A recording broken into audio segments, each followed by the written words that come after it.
Writers, researchers, teachers, and lecturers, Richard and Sally Price first discovered Martinique in the early 60s and have since made a home for themselves there.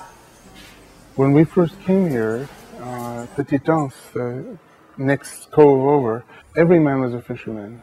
That was the only thing people did. And they were still using the traditional gommier fishing boats.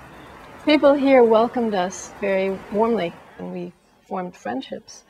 And when we were thinking about the possibility of coming back and living on a more permanent basis, it was two fishermen who called up and said, "We want you here, we found you a house, we want you to come and buy it now." So it's in that sense that I say that, that they really adopted us, and of course we adopted them too.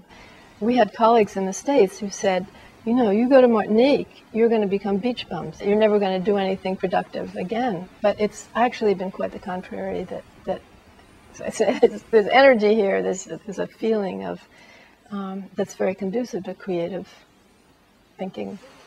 Is it any wonder that artists have been inspired by this most magnetic of islands?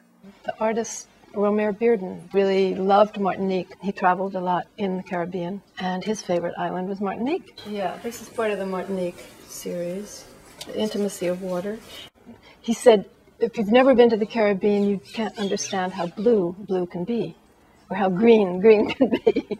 In a way, he's a model for us, because what he always said about the Caribbean, as a productive, creative person, he said, art will go wherever there's energy, where the energy is. And he said, I find a tremendous amount of energy in the Caribbean. He said, it's like a volcano with something smoldering underneath. And he drew on that energy in his work. Yeah, these were all suggested by the Martinique rainforest in the north. Richard and Sally Price have delved into the island's history and cultural lore and written several books about it.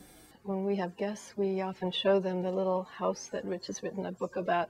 That's a big tourist attraction here, that's in front of Diamond Rock, which is another site.